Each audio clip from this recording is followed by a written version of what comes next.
सुन रहे हैं समाचार एजेंसी ऑफ इंडिया का ऑडियो बुलेटिन।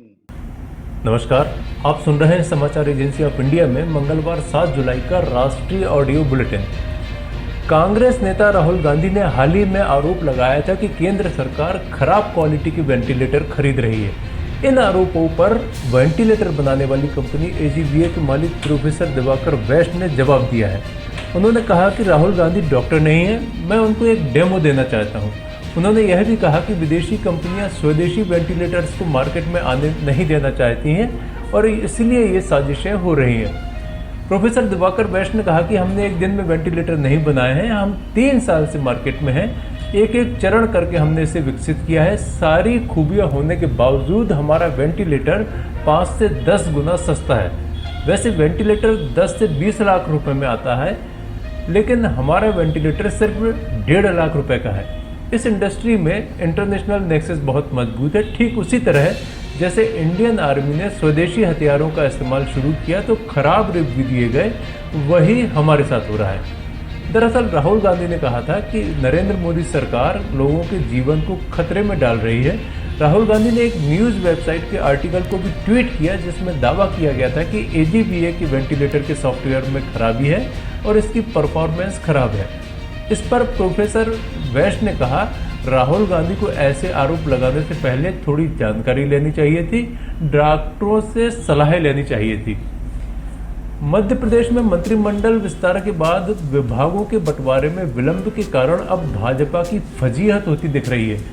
बीजेपी के पूर्व नेता और अभिनेता शत्रुघ्न सिन्हा एमपी की राजनीति में कूदते दिख रहे हैं। बीजेपी में रहे शत्रुघ्न सिन्हा ने एक समय में पार्टी को बेचैन कर रखा था।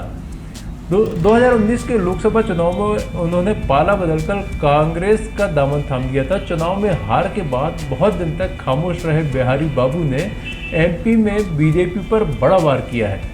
शत्रुघ्न सिन्हा ने ट्वीट कर कहा है कि एमपी में बीजेपी 3 खेमों में बट गई है, महाराज, नाराज और शिवराज। महाराज उन्होंने राज्यसभा सांसद ज्योतिरादित्य सिंधिया के लिए लिखा है। उनके ट्वीट को एमपी में कैबिनेट विस्तार से जोड़कर देखा जा रहा है क्योंकि कैबिनेट विस्तार में खूब खेमेबाजी दिखी है। ज्योतिरादित्य सिंधिया खेमे की हिस्सेदारी 41% है। वहीं सीएम शिवराज के भी कुछ लोगों को कैबिनेट में जगह मिली है। बाकी बीजेपी और आरएसएस के लोग हैं। कैबिनेट विस्तार के 5 दिन हो गए हैं, लेकिन एमपी में मंत्रियों को अभी तक विभाग नहीं मिला है। भारत कोरोना वायरस महामारी से दुनिया में सबसे ज़्यादा प्रभावित देशों में 3रे नंबर पर है, लेकिन राहत की बात यह है कि यहाँ पर रिकवरी रेट काफ़ी अच्छा है। केंद्रीय स्वास्थ्य मंत्री ने कहा कि मंगलवार को कोरोना की रिकवरी रेट 1.16% दर्ज किया गया है। केंद्रीय स्वास्थ्य मंत्रालय ने कहा कि एक्टिव केस के मुकाबले 1,80,000 से ज़्यादा मरीज रिकवर कर चुके हैं। भारत में रिकवरी रेट में यह बढ़ोतरी उस वक्त दर्ज की गई है जब पिछले 24 घंटे के दौरान 467 नई मौत के बाद कोरोना से मरने वालों की कुल संख्या बढ़कर 20,000 के ऊपर हो गई है। देश में लगातार 5वें दिन 20,000 से ज़्यादा कोरोना संक्रमण के मामले आए हैं। हालांकि वैश्विक मृत्यु दर से तुलना करें तो भारत अभी 7वें नंबर पर है। वह America, Brazil, Britain, Italy, France और स्पेन से कोरोना के मामले में पीछे है। सीबीएसई स्कूलों में कक्षा 9वीं से 12वीं तक के विद्यार्थियों के लिए अच्छी खबर है। सरकार ने सीबीएसई कक्षा 9वीं से 12वीं तक के सिलेबस को 30% कम कर दिया है। केंद्रीय मानव संसाधन विकास मंत्री रमेश पोखरियाल निशंक ने मंगलवार को यह घोषणा की। उन्होंने ट्वीट कर कहा कि सीबीएसई ने कोविड-19 लॉकडाउन के दौरान शैक्षणिक नुकसान को ध्यान में रखते हुए कक्षा 9 से 12 तक के लिए 30% तक सिलेबस को तर्कसंगत बनाया है। एचआरडी मंत्री की घोषणा के बाद सीबीएसई ने कक्षा 9वीं से 12वीं तक के एकेडमिक सिलेबस 2020-2021 को रिवाइज करने का नोटिफिकेशन भी जारी कर दिया। नोटिफिकेशन में कहा गया है कि कोविड-19 व लॉकडाउन के चलते स्टूडेंट्स की पढ़ाई का काफ़ी नुकसान हुआ है। क्लासरूम स्टडी बुरी तरह प्रभावित हुई है। स्थिति को ध्यान में रखते हुए और मुख्य विषयों को कोर्स में रखते हुए कक्षा 9वीं से 12वीं तक के सिलेबस को तर्कसंगत बनाया गया है। सीबीएसई ने कहा कि सभी स्कूलों के प्रमुख और शिक्षक यह भी सुनिश्चित करें कि जो टॉपिक सिलेबस से हटाए गए हैं वह भी आवश्यकता पड़ने पर स्टूडेंट्स को बताएं और समझाएं। हालांकि हटाए गए टॉपिक इंटरनल असेसमेंट और वार्षिक बोर्ड परीक्षाओं का हिस्सा नहीं होंगे।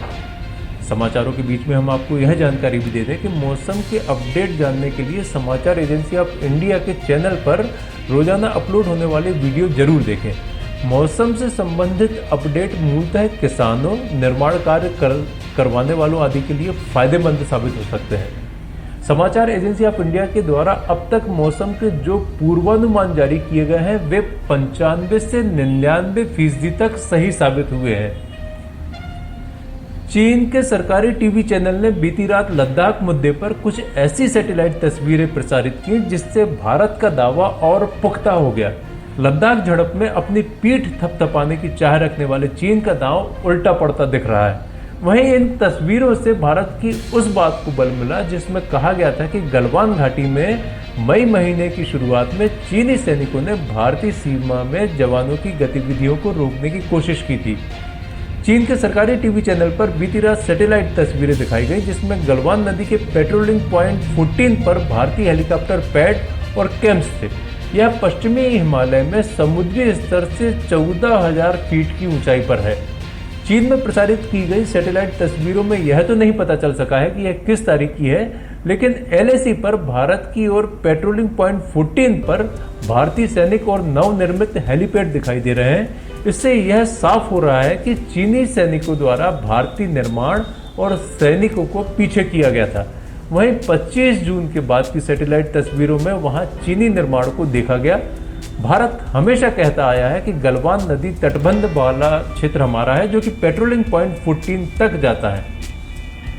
उत्तर प्रदेश में आतंक का पर्याय बन चुके कुख्यात अपराधी विकास दुबे का पता अभी भी नहीं चल पाया है। वहीं पुलिस विभाग में इन दिनों यह चर्चा है कि CEO देवेंद्र मिश्रा की इतनी नृशंस हत्या क्यों की गई। दरअसल कुख्यात अपराधी विकास दुबे को अपने क्षेत्र में सबसे ज्यादा डर बिल्हौर CEO देवेंद्र मिश्रा से लगता था। उसे इस बात का शक था कि CEO उसका एनकाउंटर करा सकते हैं।